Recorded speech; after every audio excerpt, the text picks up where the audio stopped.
অসমৰ ৰাইজে মই বিশেষকৈ অনুৰোধ কৰিছোঁ, কাৰণ আমাৰ জুবিন গাৰ্গৰ ন্যায় এতিয়ালৈকে আমি পোৱা নাই।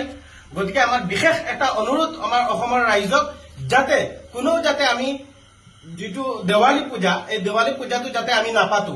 এইবাৰ আমাৰ মনত দুখ আছে, যদি আমি সঁচাকৈ যদি জুবিন অনুৰাগী, সঁচাকৈ যদি আমি জুবিনৰ ৰহস্যজনক মৃত্যুত যদি আমি দুখ প্ৰকাশ কৰিছো, দুখত ভাগি পৰিছো, সকলো ৰাইজৰ মনত এটা অন্তৰত দুখ আছে, তেনেহলে আমি এইবাৰ দেৱালী পূজাটো আমি বৰ্জন কৰিব লাগিব।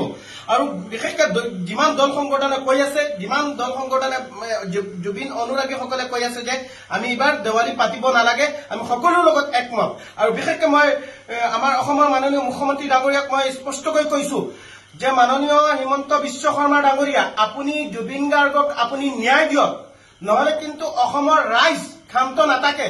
অসমৰ এইবাৰ বহুতো ৰাইজৰ মনত বহুতো আৱেগ, বহুতো ৰাইজৰ দুখ আছে। জুবিন অনুৰাগীসকলক এতিয়াও সহ্য কৰি আছে, আপোনাৰ ফালে বাট চাই আছে, আপুনি কেতিয়া আপুনি জুবিন গাৰ্গক ন্যায় দিব। আৰু জুবিন গাৰ্গক ন্যায় নিদিয়ালৈকে যাতে আমি কোনো যাতে দেৱালী পূজা যাতে আমি নাপাতো। বিশেষকৈ মই অনুৰোধ কৰিছো অসমৰ সকলো শ্ৰেণীৰ ৰাইজক, যাতে এইবাৰ যাতে অসমত দেৱালী পূজা যাতে নহয়, একমাত্ৰ জুবিন গাৰ্গৰ কাৰণে। গোটা বিশ্ব আজি জুবিন গাৰ্গৰ কাৰণে আজি দুখ প্ৰকাশ কৰি আছে।